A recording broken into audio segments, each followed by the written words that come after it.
आप देख रहे हैं एसएनसी आवाज़ सैफी अब्बास के साथ। नमस्कार, एसएनसी आवाज़ में एक बार फिर आपका स्वागत है। एक्सप्लोजिव इंडस्ट्री जो दूसरी इंडस्ट्रीज़ हैं उनके लिए बैकबोन है, लेकिन अगर एक्सप्लोजिव इंडस्ट्री को ही हड़ताल से गुजरना पड़े तो स्थितियां किस तरह की होंगी और जो इंडस्ट्री इस पर निर्भर है कहीं ना कहीं वो भी प्रभावित हो सकती है। हम बात कर रहे हैं जयंत के आइडियल एक्सप्लोजिव की, जहां हड़ताल अक्सर दिखाई देती है, जहां पर इस समय श्रमिक हड़ताल पर हैं। 100 से ज़्यादा श्रमिक हड़ताल पर हैं, ऐसा जो श्रमिक प्रतिनिधि हैं, जो यूनियन प्रतिनिधि हैं, उनका दावा है।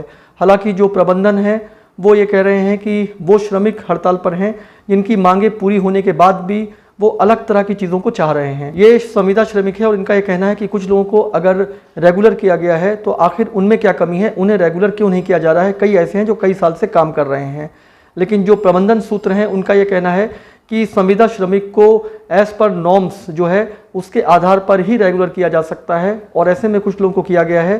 कंपनी के पास लगातार इससे जुड़े हुए पेपर जो डॉक्यूमेंट्स हैं वो भेजा जा रहा है और जैसे ही वहाँ से चीज़ें उसके लिए आएंगी उनमें से लोगों को लगातार इसी तरीके से देखा जा सकता है। लेकिन इसको लेकर अगर हड़ताल का रास्ता अख्तियार कर लेंगे और हर छोटी चीज़ का समाधान हड़ताल तो नहीं है, लेकिन जिस तरीके से आइडियल एक्सप्लोसिव के बाहर अमोनियम नाइट्रेट के कई ट्रक जो रोड तक खड़े थे, वो ये बताता है कि हड़ताल का कुछ ना कुछ असर तो दिखाई दे रहा है, क्योंकि अंदर जब काम ही नहीं होगा तो ये ट्रक खाली भी नहीं होंगे। लेकिन जिस तरीके से श्रमिक अपने हितों को लेकर बाहर खड़े हैं वो ये बताता है कि किसी भी इंडस्ट्री के लिए श्रमिकों का बार बार हड़ताल पे जाना किसी भी स्थिति में अच्छा नहीं है। अब देखना यह है कि प्रबंधन और इनके बीच की जो कड़ी है यूनियन प्रतिनिधि, वो दोनों के बीच में कौन सा बेहतर रास्ता निकालते हैं जिससे स्थितियाँ बेहतर हो जाएँ और एक बार फिर से ये इंडस्ट्री जिस तरीके से काम कर रही थी वो काम करने लगे।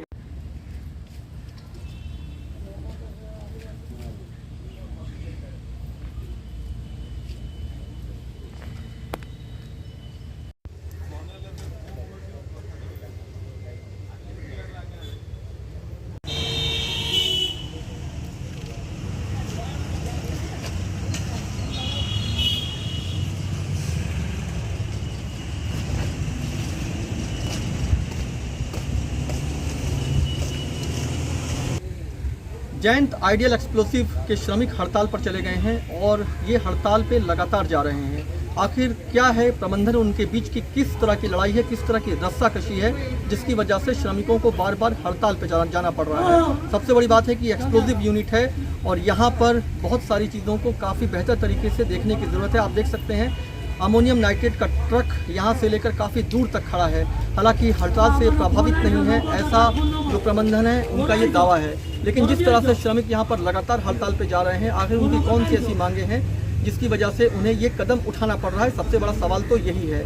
बहुत सारे लोगों का कहना है कि इसमें से कुछ श्रमिकों को रेगुलर कर दिया गया है, परमानेंट कर दिया गया है।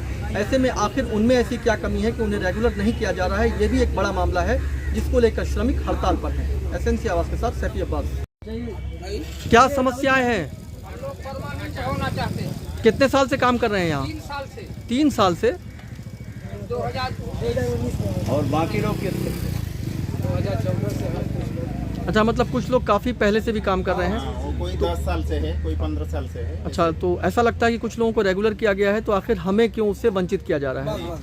हमें क्यों वंचित किया जा रहा है? क्योंकि हम उस लायक में हैं, उस जो रेगुलर करने का प्रावधान है उसके अंदर आते हैं।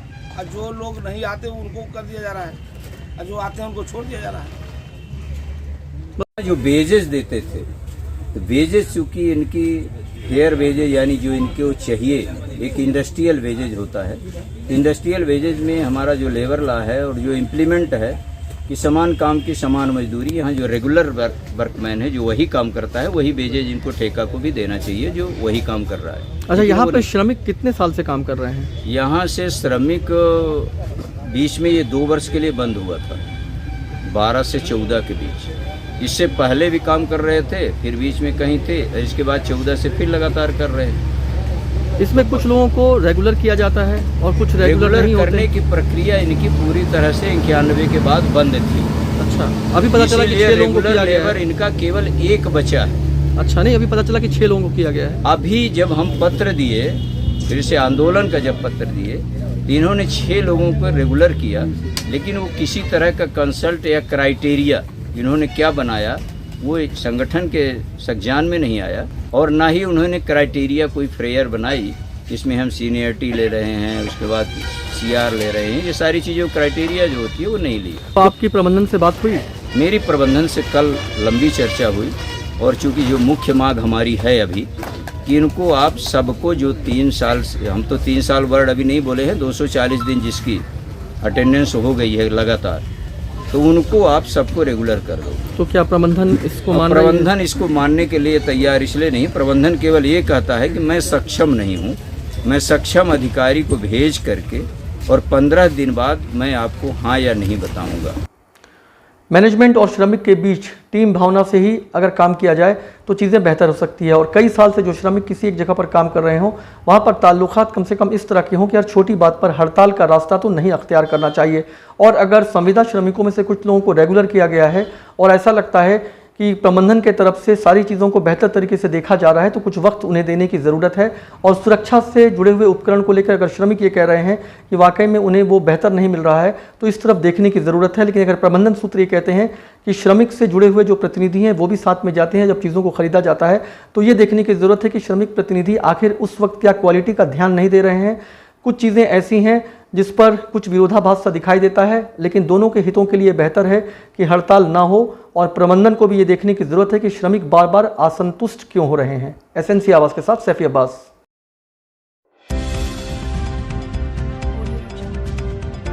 आप देख रहे हैं SNC आवाज़ सैफी अब्बास के साथ।